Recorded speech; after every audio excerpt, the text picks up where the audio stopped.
Hello, everyone. Welcome to another week of Behind the Curtain. I'm Carly. I'm going to be the moderator again today, as always. And I just want to thank you for watching with us live. We would love to see you participate by sending any questions and comments you have in the live chat down below. And if you're watching with us after hours, we would still love to hear your feedback. You can put some comments on our YouTube channel, or you can email us at info@majestictheater.com.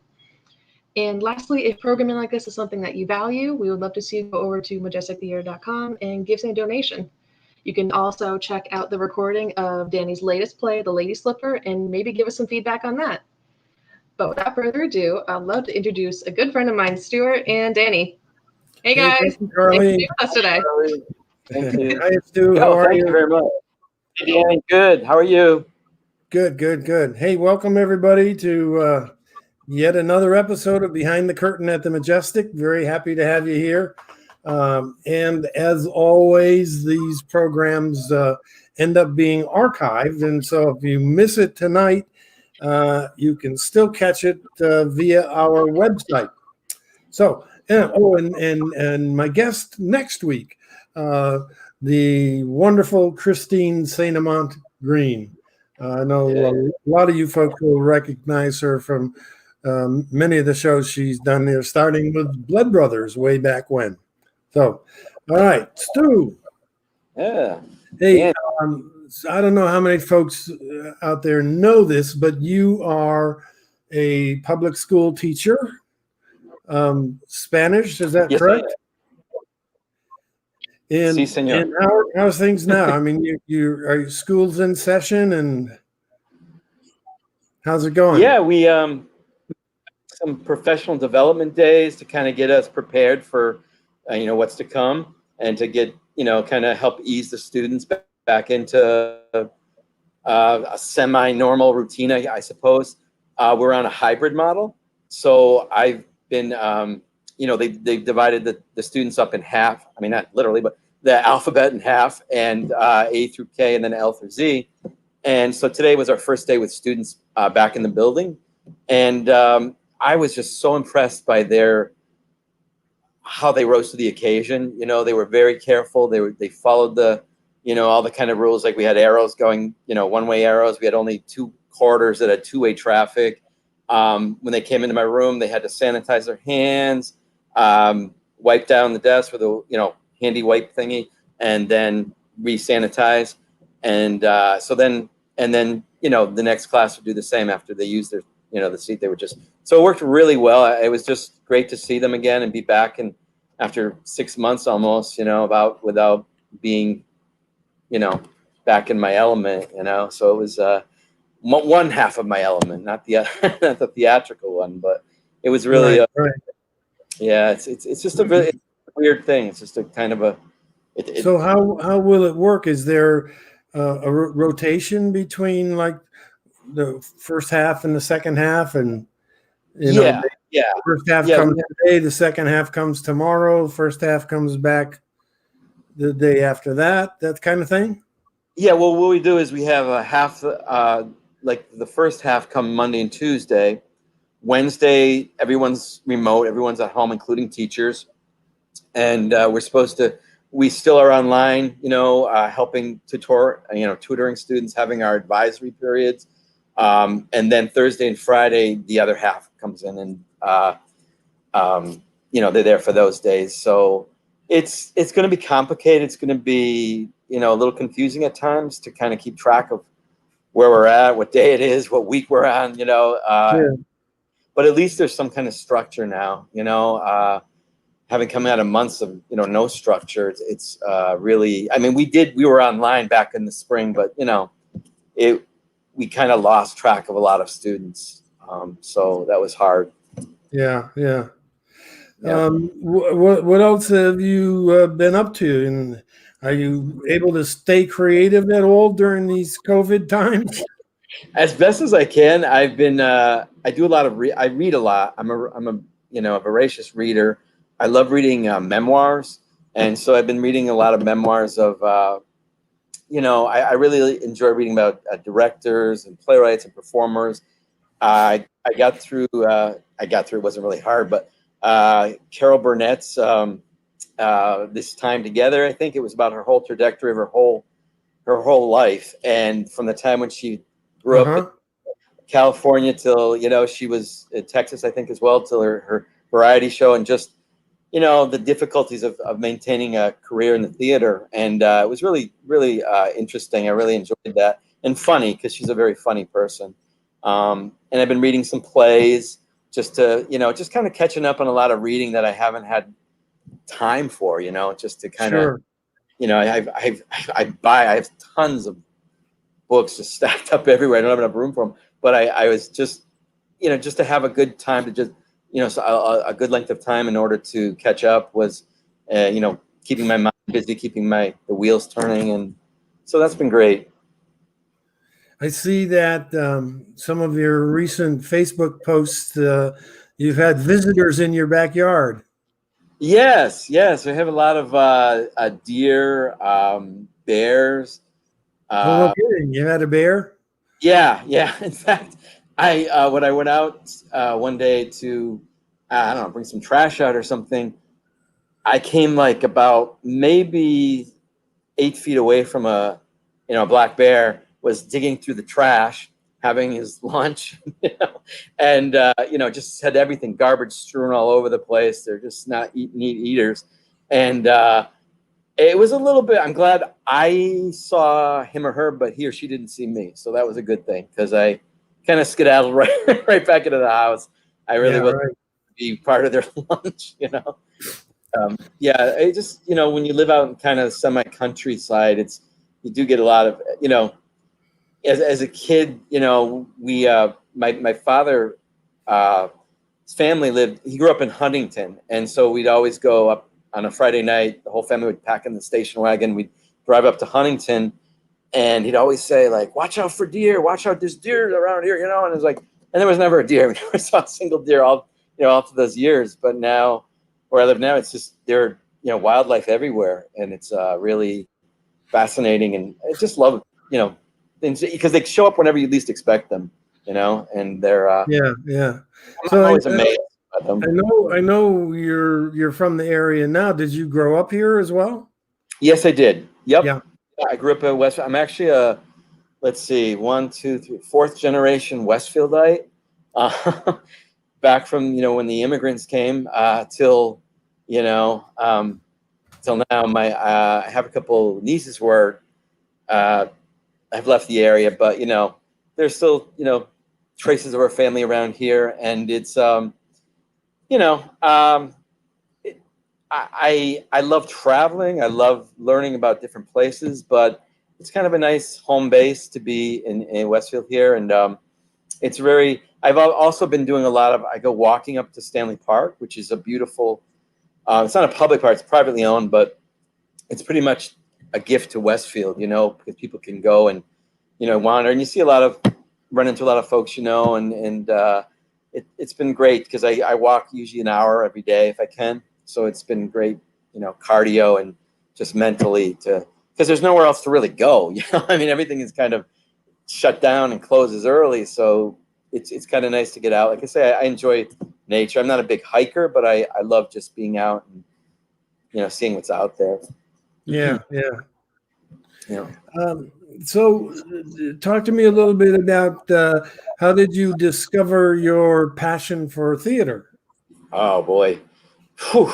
I kind of was always, I'm third out of 4 kids in a family, so I'm kind of in that middle area. They always say the middle ones are kind of the ones who, you know, get a little lost for attention, maybe, or something. I don't know if that's always true, but I kind of had I like I say, I was a reader. I used to listen to a lot of records, a lot of original cast recordings. I really liked a lot of that kind of stuff, and I kind of wrote my own little playlists. I used to do this really weird thing. I used to watch Scooby-Doo in the early 70s when I was a kid, and I had these yellow legal pads, and I would just write down all the plots and the characters, and I don't know why I did it. It was kind of an OCD kind of thing, but I just felt I had to do something while I was watching it. I just didn't want to just sit there and be bored, you know, just let it be a babysitter. I really was like fascinated trying to figure out the mystery, and I was, did that. But then when I got into like about middle school, I tried out for the 8th grade, the play they were doing, the school was doing, and I had a picture there, but I don't think it's there. But it was the first time I had to wear a beard in a show, but it was a fake beard, of course. And that was the first time I auditioned, and I didn't know anybody, and I wasn't really friends with those kids. But I was very, very introverted, and it gave me an opportunity to kind of show what I can do, and that was my first show. And then when I was in high school, we used to have these one-act play competitions, and every class competed against each other with a one-act play. So my freshman year, I really worked hard on the role. I really practiced. I knew everybody's lines besides my own, which is something I can't do anymore. I can't even remember my own lines half the time. But I really worked hard because it paid off, because I won the Best Supporting Actor award for that my freshman year, which I was like, wow, freshmen beat out all the seniors and the juniors. So that was something. That's a big deal, right? Oh yeah. I got an actual like award, like a statuette. And then when I got to college, I went to UMass Amherst. Their theater program was very competitive and they just always wanted the best in their plays. They never wanted second best. Not that I was the best or the second best, but I didn't. I tried auditioning for some things, and I never got callbacks. It was really kind of frustrating. But then I started taking acting classes there, got my foot in the door, and started. I pretty much have like a second major in I was English major as well as theater. I didn't do Spanish till later, but so I started my senior. I took like all the acting classes, all the directing classes, all theater history. I didn't do the technical stuff, but then when I finally got cast my senior year, I was cast in 2 shows. Shakespeare. We did Measure for Measure, which is one of the problem plays of Shakespeare that they call them, and I don't know how much problematic it is, but I had a role in that, and a lot of my acting classes people were in that show. And then I did Medea. We did in the Curtain Theater, which is a very intimate theater. It's a kind of theater in the round, sort of. And I was exciting because I was cast as Creon in that show, and I just loved it. And it was a modern dress version of it, but it was really it's just a thrill. I just got so, your sense of who you are and being alive. It's just so elevated when you're doing shows and you're acting. For me, at least, it is. And that was like, even during my acting classes, I would leave my acting classes like on a huge high, because I got out a lot of feelings and emotions and I guess maybe just a lot of things were happening. So I was able to vent, I guess, in a positive way. A lot of people vent in different ways, and not really vent. I don't mean to sound like I was had anger issues, but it was a creative outlet for me, and I loved it. Yeah. I loved the theater people. They were my friends. They were my support people. They were just great people, and that's where I really, really fell in love with really serious theater. Yeah, was that back in like the Harry Mankin days at UMass? Oh yeah. Harry was my theater one teacher. He was so funny because he would do these. Oh my! He was doing a one man show. He would always do his one-man shows for us. Instead of lecturing about, the Renaissance theater or something, he would be doing his one-man shows that he would be doing. And he did one original world New York premiere of a Joe Orton play. I think it was called, I don't remember if it was What the Butler Saw or The Good and Faithful Servant. Maybe is that one that by Joe Orton? I can't remember, but he would do his little monologue for us. And we used to have this little, it was almost like a underground, shelter in the theater department where our acting classes were held, at least for the lower level acting class. And I remember my first acting class in there, it was 8 o'clock in the morning on Tuesdays and Thursdays. And Harry would, he'd be, this is before you couldn't smoke in public buildings. He'd be smoking. And it was a very small space, but it was great because I think one of my first scene studies I did was of Mice and Men, and and I played Lenny in that, and I just loved that part, and and you know, so yeah, Harry Mencken, Ed Golden. I don't know if Ed's directed at I think New Century up there, and he was like my mentor really at that time. He gave me a lot of, you know, Good. Doris Abramson. Abramson, yeah. Yep. I didn't have her as a teacher, but I was on the Collegian. I used to write theater reviews and theater articles and movie. And I interviewed her one time. She had a very interesting life. She did a lot for the African American community and, you know, promoting the culture and everything. So she was a nice lady. Yeah. Hey, we've got a message here from Kathy Ludy. And Kathy. There's a hi, Stuart. You've done so many great shows. My favorite is The Porch. What were some of your favorite shows? Well, before we get to that, Okay. I mean, I know the answer to this, but I'm not sure how many other people do. When did your relationship begin with the Majestic? Oh boy. I think it was back in, I think it was 95 or 6 when we did, it was actually pre-Majestic, right? We did at the Church of the Good Shepherd across the street. Yeah, there's a picture right there. The baby dance.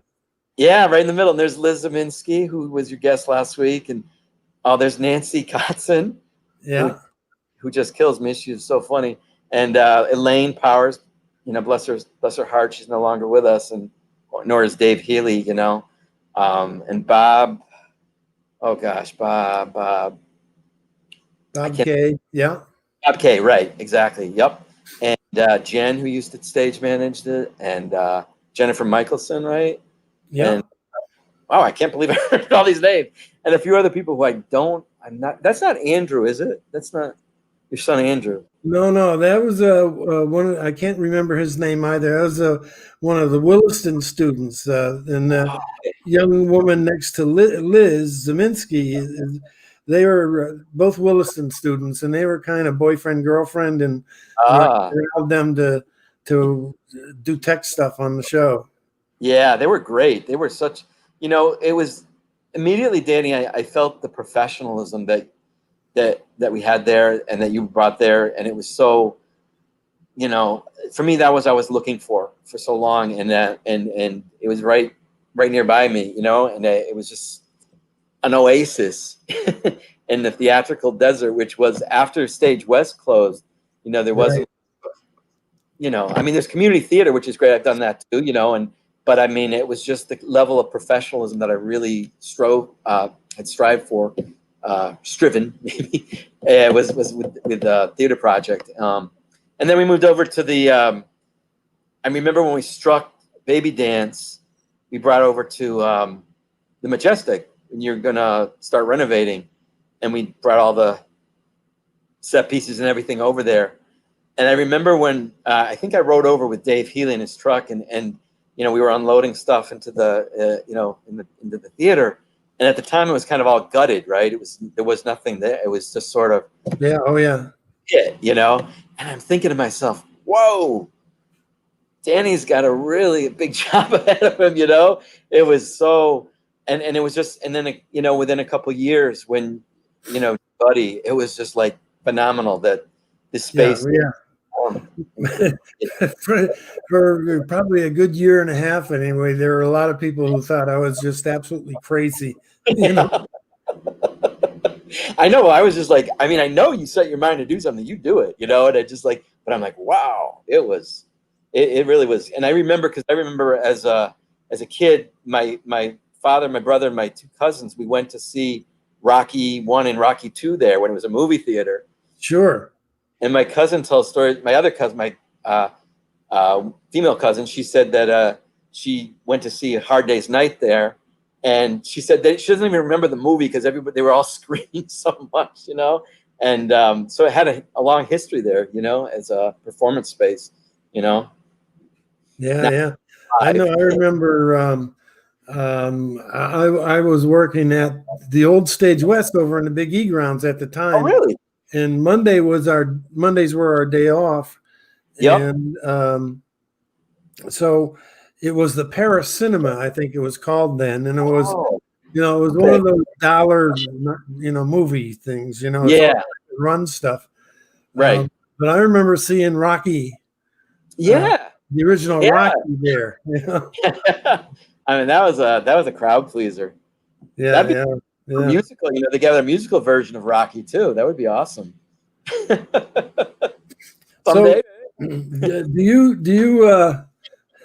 you probably need more digits than you have on both hands, but do you know how many shows you've done at the Majestic? Yeah, well, I think you've done more shows probably than anybody. I mean, Roger really? Patnode might be a close second, but yeah, Roger's done tons of. I think I put it down after I spoke with you last couple weeks ago, right? Wasn't it, or last week, whenever it was? I sat down and because you made me think about how many did I actually do there? And on the Majestic stage itself, I did 20. I've done 21. I think I counted. So I need an extra finger there. I go 5, 10, 15, 20, 21. And then if we count the baby dance, that'd be 22. And I'm counting the holiday show as well. When I did Santa Claus, I felt that's still a show, And then I did a couple readings. Did Iris and Warren. So I mean, that would bring it up to 21, 22, 24. And hopefully next spring when we get open, 9 to 5 will be 25. Right. It's like unbelievable. That's a body of work, isn't it? Oh yeah, it really is. There's a great picture. That's from Iris. Yep. Ed Flower. I said with the flower. Yeah. Yeah. There's the Queen. She's a great actress. She, I remember Aurora used to make the flowers for me every night, or she'd keep them nice and crisp, because I kind of would get them all crumpled and sweaty and everything. Yeah.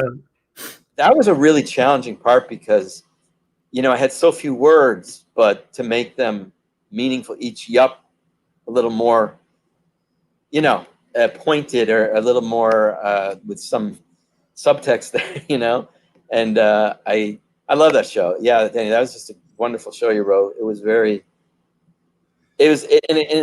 just so many people spoke about, I remember after, originally when you wrote that, I was only in 2 scenes, I think. And then when you went back to revise it and, tweak it, there was an extra scene you wrote that me and LaQuisha were in, when she tells her backstory, her biography, and that scene just was so moving, and it was such a really great addition to the other scenes as well, Right. She nearly brought me to tears. She was just so, good with that. Yeah. Hey, we got another message here from Chris Thompson, who says, "Hey, Chris. I saw Star Wars." Did you really? Who'd you root for? Who was your favorite character, Chris? Yeah. Well, let's see. Let's see if she answers. So out of all those 21 couple dozen plays, do you have a favorite? Oh my God! Have a couple favorites? I love the I love the Iris, of course. Your show. I think The Porch is one of my favorites because it was so. It was such a challenge for me. It all started. Do you want the short version or the long version? Medium version, right? I remember when I got a callback, and I know that you don't typically do callbacks, right? Right. And it was probably for Jack. Yeah, because Jack Neary was there, and I was like, okay. And when I walked into the cafe, in the waiting space, I kind of looked around and I thought to myself, I mean, not to compliment myself, but I said these gentlemen are all like a few years older than me. I don't think I'll really qualify as playing somebody who's probably in their 60s, 70s, whatever age they were. And I thought, I don't have a chance with this one. And and then I went in to read, and I read with Megan Allen, who's a good friend of ours, and she makes me laugh all the time, and I had to really kind of keep a straight face while I was reading the line because it's kind of a funny the scene between the husband and wife. And when I was done reading that, Jack said to me, he said, "Do you mind if I ask you a question?" And I said, "Yeah, shoot, go ahead." And he said, "Have you reached your 5th decade yet?" And at the time, I think it was only like 42, 43. And I said, "No." And he goes, "Interesting."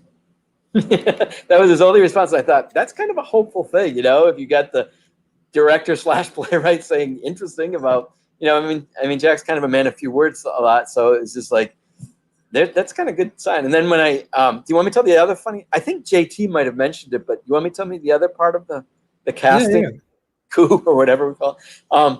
When we had our first read through for the porch,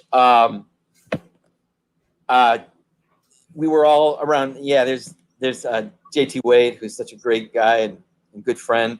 And he played Leo, I think, right? And I was Pat. We were like these good buddies. But when we did the read through, I was reading for Leo, and JT was reading for Pat. And I had really, because being a teacher, I have my summers quote unquote free. I had really, and it was the first show of the season, so I really was. I really learned my lines. I like to be prepared when I go in. And so I really had them done pretty well. I didn't, all my cues, cues are harder. But when we did the one reading, I think it was either the whole play or maybe just the first act, Jack was kind of conferencing with everybody in the show. And I'm like, oh boy, I must really be bad. And he must be wanting to get rid of me or something. And so he finally got to me and he said, "I'd like you to read for Pat." Yes, he switched the roles. Yeah, and it was just like, right, and it was like, okay, and he liked, because one of his rationale was, he said, just our personalities, JT and I have kind of different personalities, and his personality was kind of a little more fitting with Leo than mine, then Pat was kind of like the steady Eddie's, guy, and Leo's kind of all, a little bit nervous about things, and so, but it was funny because all my lines now became my cues, and you had your cues down. Yeah, exactly. But now it's the lines. But working with JT and with Jack was just wonderful because, Jack is just such a great guy and just a nice guy. And with JT and I, we would always run lines in the dressing room every night because it was just he and I. We were the only men in the show, so we would we'd run our lines, and he felt very confident there. Okay, well, that was one of my favorites, and I think because it was such an audience pleaser too, because they would just roar over things, and it was really funny because here were these, well, there was a little bit of controversy there.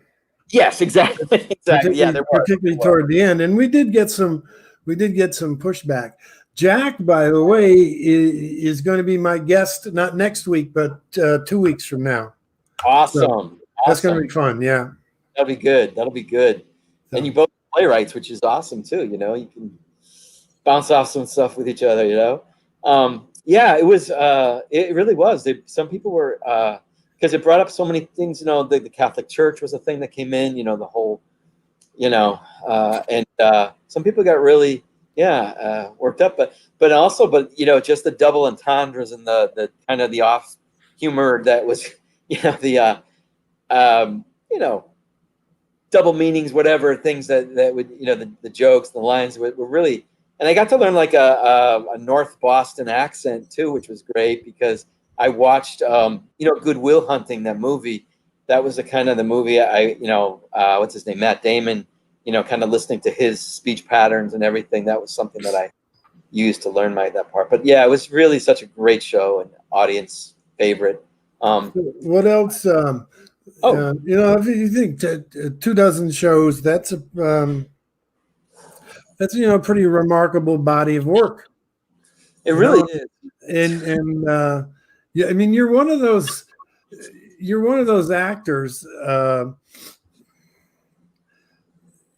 I always think you're a character guy, right? Yeah, right. And I think character actors in this biz are fortunate in some respects because you you can go in many different directions in terms of how you get cast, as opposed to somebody who's clearly a leading man type, right? So a leading Yeah. man is like a leading man is like a leading man. Yeah, you get kind of typecast there. So, Yeah. I'm thinking, like, the Porch, and then Leverett Bick in Iris, and what was it, the Cardinal in Yeah. yeah, We had a and, picture there, right? Wasn't there a picture with me and Rob there? I think was yeah. I mean, going way back to yeah, The that was Winter's 2000. Tale, Oh yes. right? Yeah, that was So a great part. there's a picture. There you are, Yeah. Cardinal Yeah. Wolsey, right? Oh yeah, because I wasn't allowed to sit down in that that cloak because it would get wrinkled. Elaine was saying, you cannot sit down in that, you're gonna get, butt wrinkles or whatever. So but it was my cloak, and it was very really classy, and I love that part too, because I really I was such a bully. I was really kind of, like you say, the variety of roles. He was really a bullying, tough character, just very different from a lot of other characters I played. And I was afraid too that I would burn the house down, because I had to come out with that, lit candle, and I would be scared that it would wobble, and I would drop. I was very, very cautious about that, but yeah, and having a British accent. I mean, I love doing shows where I get to use an accent. I think that all ties in with my language background, as a language professional as well. I just love. I've always loved people with this, different accents, and I just hear them, and I like to try to emulate that and imitate that, and that was the thing too. When I was young, I used to like imitate people and do impressions, and I just, that was a big thing that I love doing, and I know some people hate doing accents, or they won't, that's not their thing, but I will do it. I will do anything you know. He asked me to No, talk. I remember pressing you into service for your language skills. I don't remember what show it was for, though. Do you? Oh yeah, Umberto for Tight Pants, right? For what? Tight Pants. Oh, Umberto. yeah, for Tight Pants, sure. And then there was something else. Oh, well, I helped with when you did Grande de Coca-Cola. I was Yeah. like the, I don't know, speech. Dialect coach or whatever. Yeah. Yeah, and then the actors that you hired for that really were good. They had such, they're French. Chris was in that, and Amy, and a lot of people. And yeah, that was. I'm thinking. Let's see what else, Danny. I know I did Blood Brothers. I had a British accent. The original, way back. That was like my first show. No, fourth show I did. Because the first season, I was in 3 shows in the first season. I was like rehearsing from August till February, March. Yeah, as you were in A Few Good Men. Yes. And I think, if I remember correctly, I actually had to sub for you one night because you were the doctor, right? Yeah, that is one of my, because I had open house. Because being a teacher, I have to go to, certain things. And at Cathedral, I think you were teaching, right? Yeah. And we had our house. Yeah. And I remember people telling me, "Oh, Danny went on for you," and you had on your leather jacket, your jeans, and I think you had like cowboy boots or something maybe, and you had your script in hand. And it was just, I wish I had been there to see it, because that would have made my night, But I was very thankful that you were able to cover for me, because I, and years later I got to actually see you on stage when you did Paul and John, or John and Paul, John and Paul, yeah. I got to see you again, because like, I got to see Danny in that one night show. I think you were filling in for Keith or something, and that was so it's great to see people do other things, Yeah, it is. Yeah, Mm-hmm. That was fun, because I actually like what's the doctor's name in A Few Good Men? Do you remember? Dr. Stone. Dr. Stone, yeah. Walter Stone, I think his name was. Yeah. But another great character role, right? Oh yeah, because I love one of my favorite shows is Law and Order, and I love all the courtroom theatrics that go on in there. And I remember that's what I was like the medical expert, and I had to talk about, I don't even remember the names of the chemicals, but I had to give this, layman's terms of this poisoning that had poisoned one of the, the Marines. And that was a wonderful show.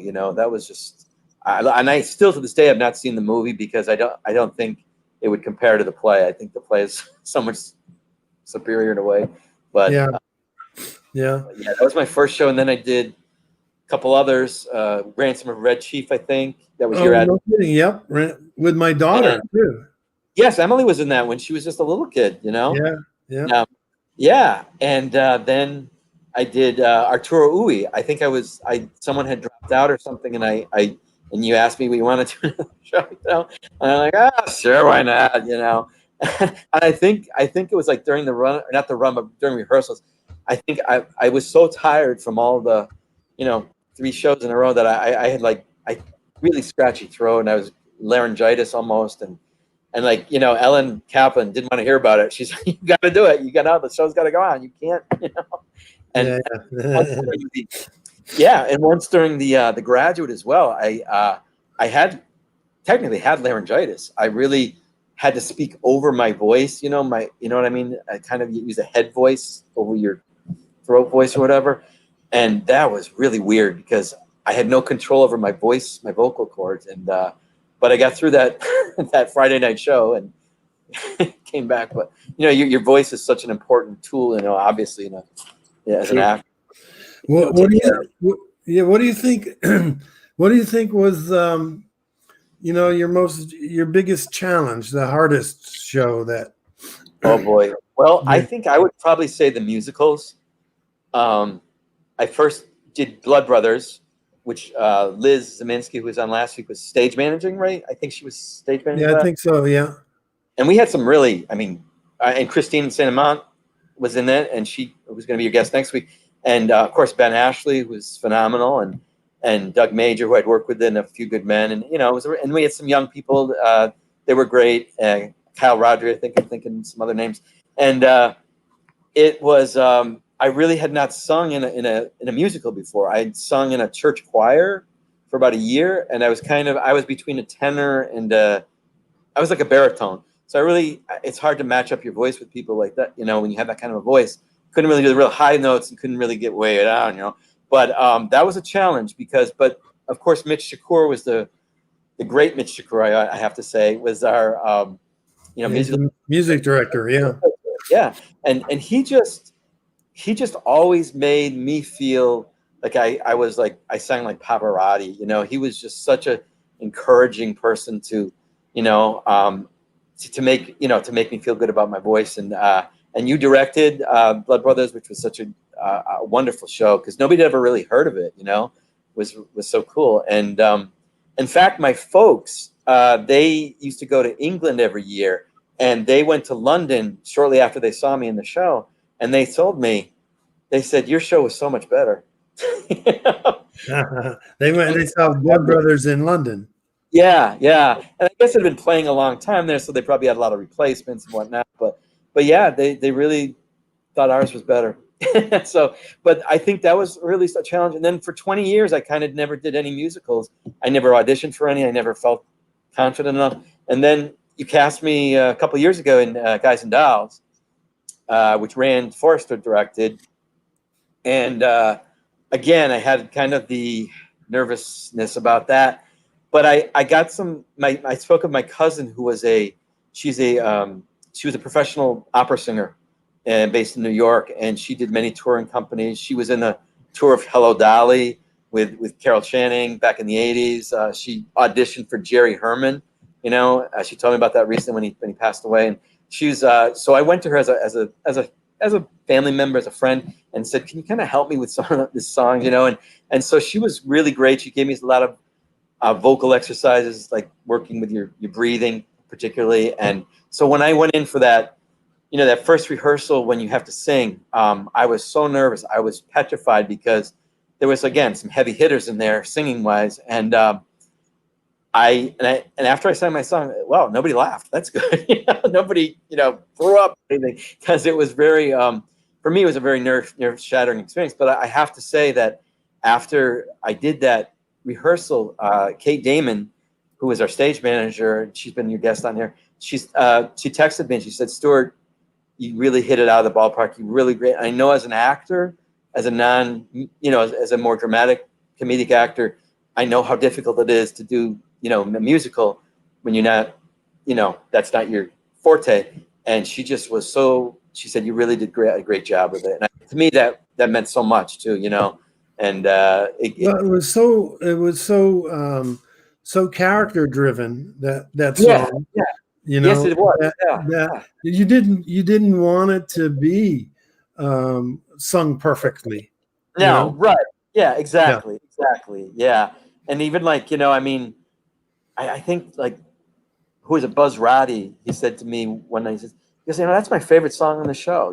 That's it's so different. Like you say, it's character driven, and it's so, and even when Mitch had me first sing it, he said, I want you to just sing it. You know what I mean? Just try talking through it. Just say the words, just talk through it." And that really helped a lot, because like you say, if you can sing the song without saying it as if it's a monologue, you're getting to the essence of it, and and then the music will follow. I think, Yeah. But, I know you've done a few shows outside of the Majestic, believe it or not. Yeah, I fit those in there. I'm sorry.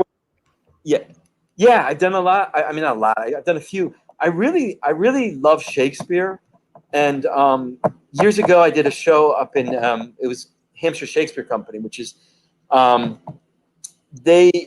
they first started back in the early '90s, they were an equity theater. They were a small equity theater. Brian Marsh, I don't know if you knew him, and yeah, right.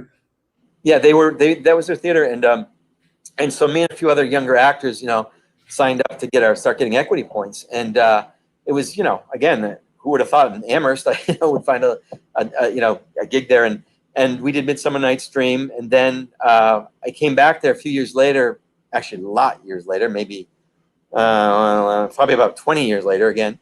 Steve Henderson, who's a good friend of mine as well, and he said they needed someone for the part of John in Much Ado About Nothing, and it was a villainous role, which I really liked playing a villain, like I did which I did in A Man for All Seasons. Obviously, I wasn't a sympathetic guy, and it was really fun because I really could go with that. I really could. I played up the villainy like you can in Shakespeare, sort of, and then I did a couple of years after that. I did Falstaff in Merry Wives of Windsor, and that was that's talking about character. It's a character lead, and it's a huge part. And I had 3 monologues, and one of the monologues was so long, and it was so convoluted, the imagery and everything. I kind of went to my director and I said, "Could you please just make some cuts, because I just cannot remember these, at this stage of my life, I just could not remember a lot of these imageries and these very long, complicated sentences."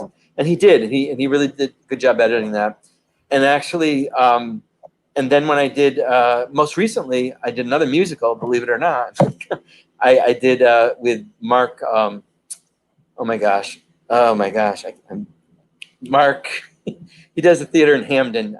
Mark Giza.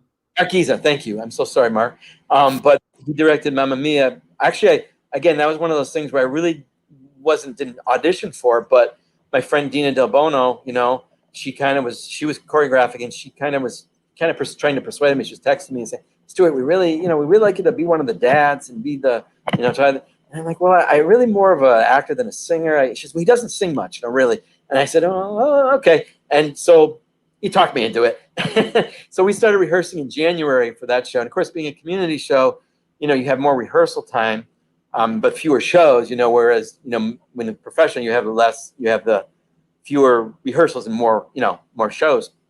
But we had a great musical director on that, Mark. Oh my gosh, again, Mark Cloutier. He's like another Mitch. He's just like a really nice guy, and he's was very helpful with me. on the song. We had to sing like about 33 songs in that show, and but we were cut short by COVID because we were only a week into our run, and we had another week, and that was it, you know. And it has some beautiful ballads, you know. I mean, it's kind of, you know, people say, oh, it's ABBA and it's, you know, jukebox music or whatever, but it really has a lot of, you know, they were really great songwriters and really great lyricists, and you know. Oh yeah, they are ABBA. Yeah. Yeah, the songs are just incredible. Yeah. You know, really. So really you guys beautiful. had to shut down middle of your run. Yeah. I was, you know, my a lot of my friends and family were coming that second weekend, so I was really bummed out, and it was really heartbreaking. And because we, you know, what was great about that show is everybody, so much of it is ensemble singing, you know, backup, and you were like, because, you know, the original ABBA singers were, you know, the two women mostly sang, and then the guys were sang backup, and so we were behind the curtains, as if it, you know, so it was our backstage was just these little curtained partitions, and we would be singing in a lot of those songs. You know, we would be the backup singers. We had a PCM, you know, the mic back there, and that was exhausting though. That was a really tough show too because I had so much in it, but it was fun because I played it again. I had an accent. I played an Aussie, you know, I had an Australian accent for that bill, and Kathy, my scene partner, she just was Kathy Reno, and she was really she's funny. She's just a great gal, and Yeah. I really enjoyed that show as well. But again, it's and I know, like you did with the pitch. I mean, you're interrupted, and what do we do? You know, it's like, but I think it's awesome how you're gonna pick it up. You know, next. Knock on wood. Yes, indeed. It's whoa, not an easy call to make. All right, so here's a question I've asked literally everyone who's been a guest on Behind the Curtain. Yes. Because the audience, whenever we do a talkback, the audience will always ask this, and the question is, how do you learn all those lines? It seems like, well, what a dumb kind of question that is, in a sense. But you know, it's surprising. I've been surprised to discover that, you know, so many people have different processes for learning their lines. And so I guess, Stu, how do you learn all your lines? Okay, that's a great question. Yeah, it's like you say, it's kind of we just do it. You know, I mean, you think at first you're like, that's part of the job.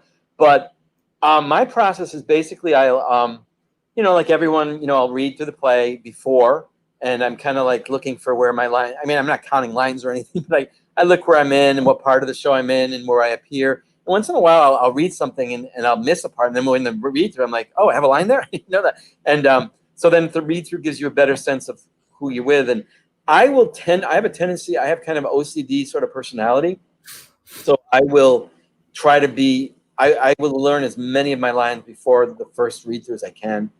Because then you're throwing that other element of the other actors are there now. You know, it's not just your partner, your friend who's working with you. It's you know, the other actors who some of you never met before. So I really go over and over my lines a lot, which sounds like, well, you know, but I record myself. I record my lines, and when I'm driving to my other life, my other, you know, day job, I listen, I play it back, and I listen, I do my cues, and I say them like at least 2 or 3 times on my way to work, and I do the same on the way back. You know, I've been doing that, you know, in the last few years. I've been doing that, and it really helps. It really helps get me back into it before I'm even in the theater. I don't tend to like read the play over and over. I tend to just focus on the scenes I'm in, and I really like to get down to the bare bones, what the scene is about, what is my purpose here, what am I trying to do, what's my objective, what's my raison d'être for the French version, my reason for being here, you know, and how do I relate to these other characters? And I also think about their offstage life, like who are they? You know, where do they live? What do they eat for lunch? What do they drink? What do they, you know, just those kind of things to kind of help flesh out the character. And that's one thing that I learned in my actor training, you know, to do that, to write a biography. And that really kind of does help, even though in the end you really just got to know your lines.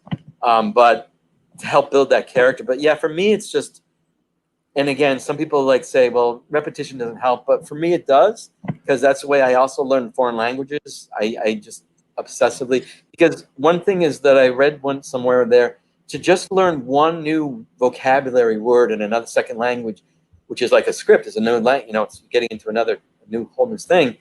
You have to see that word, like, I don't know if it's like 600 times or something, till you really have it in your head. And that's what you really, and you well, what's interesting, we talk a lot about muscle memory, right? And like when we're talking about blocking and staging and choreography, but sure. I mean, the same is true with lines. Your brain is a damn muscle. Absolutely, one of the biggest, right? One of the most important. So that comes into play just when you're trying to learn lines. Oh, absolutely, too, because like I say, like I'd rather, but it's funny, like you say, because like in the early rehearsals, when you first get on your feet, as we say, you're writing down blocking and you're trying to find it, and you lose your place and you get all, and I try to always find the best way to, bind my script, whether I sometimes make photocopies and put it in a little notebook, or, some way that it's more maneuverable, way to, manage it. But yeah, it, like I say, but like I used to also, just want to add one little thing here, is like, when I'm in the run of a show, I don't ever look at my lines again. I haven't for a long time. And then about a few plays back, I looked at my lines. I was like, wow, I've been saying that differently. I've been kind of altering the language a little bit, and you always want to respect the playwright's words, their original words. So I kind of have to do that now. I try to have to revisit the text again, the script, and like on my days off, my nights off, I'll try to do that. And before the show, it really does help. How about a pre-show routine? Do you have anything that you do pre-show as an actor to get ready? Like I say, I like it before I get to the theater. I do, I run the lines. I do the audio part, the kind of the audio lingual method of learning my, But I guess I'm like, again, being OCD as I am, I drink tons of water. I'm constantly going to the water cooler we have backstage.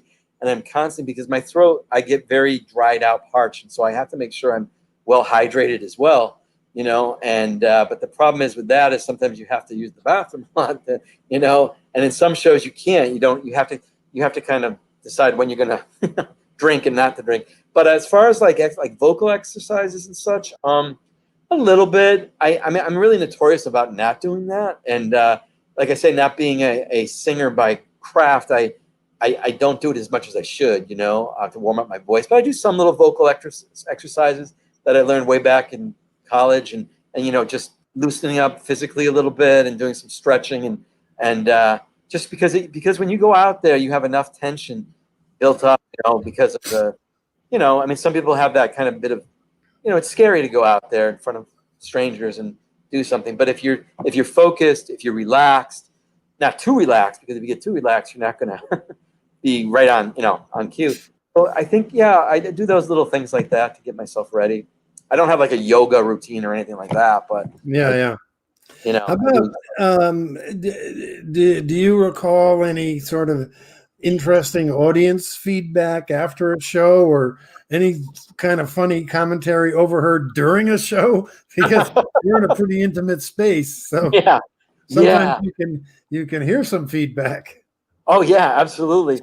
Well, it's funny because I think I remember when we were doing The Odd Couple, our director Gina Kaufman had us do what's called like the pre-show, your preset. The actors are already in media res. I think that's the the Greek or Latin word for it. You're in the middle of the action. So when we're supposed to be sitting there when the lights, when the curtains are, I mean when the not the half lights, whatever you call them, are on, we're already playing poker. So I remember there was one show where, Steve Henderson was sitting next to me playing, and one of this woman who he kind of worked with a group that he does a lot of workshops with with different groups and things. And I think this woman hadn't really been to the theater much. She really didn't kind of know theater etiquette. You don't communicate with the actors really, before, at certain points. And she was like, she came right up to the stage and she's like, Steve, hi, Steve. Steve, can you hear me? Hi, how are you, Steve? Steve. And poor Steve, like turning red. And then we're all like, just like, what do you do? So we're just trying to keep playing poker. And he felt so badly afterwards because it was like, oh man, I'm going to just, having to face her later is just going to be so hard. But it was just something like, you get people that sometimes they've never been to the theater. I remember also when we were talk about audience response, there was when we did Blood Brothers back in '98, when I sang that song, Take a Letter, Miss Jones, and I'm firing all my employees, like I'm giving them all pink slips. And I never really thought about like that this guy's a real creep, and here he is, this wealthy person, and he's like, getting rid of all the working guys, and they were like, I don't remember what they're calling, but they were like booing me. I mean, they were like saying, how can you do this? You bad dude. You're bad. And again, I think there was maybe one of the first times they'd been to the theater, and that was something. And also recently, Danny, this wasn't at the Majestic, but I was doing the Diary of Anne Frank, which you've done at the Majestic, but I did this up at Silverthorne Theater, and we had a group of people who were doing theater therapy of some kind, and so they came to see the show. And there was one of the nicest responses I got was this gentleman who I think he was a little developmentally delayed, had some challenges, and he wrote this really nice letter where he said, thank you for your, I really loved your character. I thought he was very funny. I was playing Mr. Dussel, he's the dentist who's kind of a thorn in everybody's side, and he said, I thought you were just the best character. You were so funny. And it was so touching to read that afterwards, because I'm like, you don't get that kind of response too often, where it's actually, this person took the time to write a note, and, sure. Stage manager, I think Carly will recall that too. It was something that I really, that was very touching. How about Steve? How about this advice? What kind of advice would you give to aspiring young people who want to become a part of this life that we live?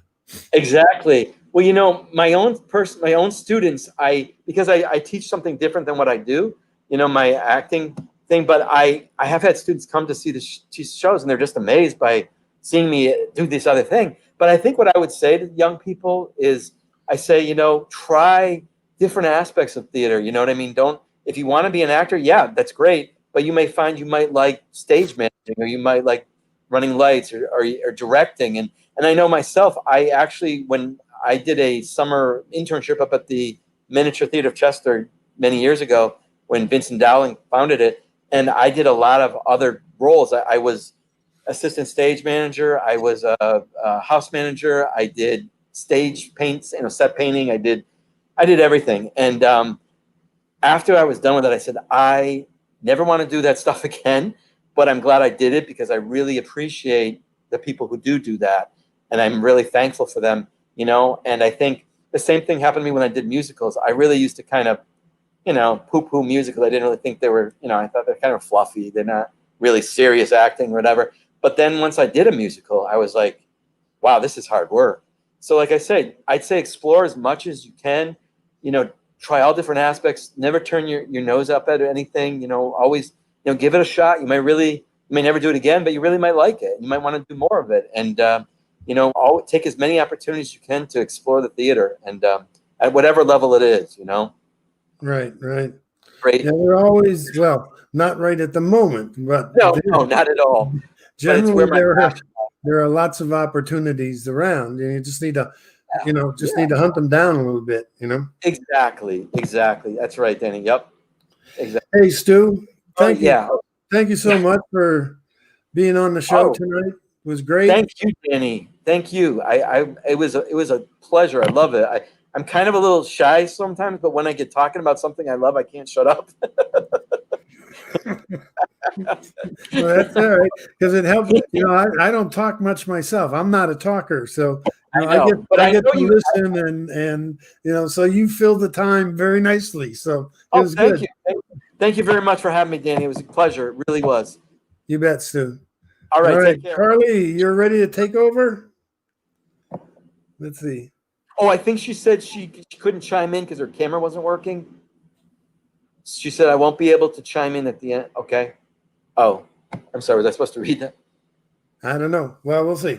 Anyway, hey, Okay. Thanks everybody who's tuned in. Thank you again for joining us for Behind the Curtain at the Majestic. Christine St. Amand Green, my guest next week. And the week after that, Jack Neary. So thanks so much, everyone. Have a great week. Be safe. Wear a mask, please, so we can all get past this crazy COVID stuff. And thanks very much. See you next week.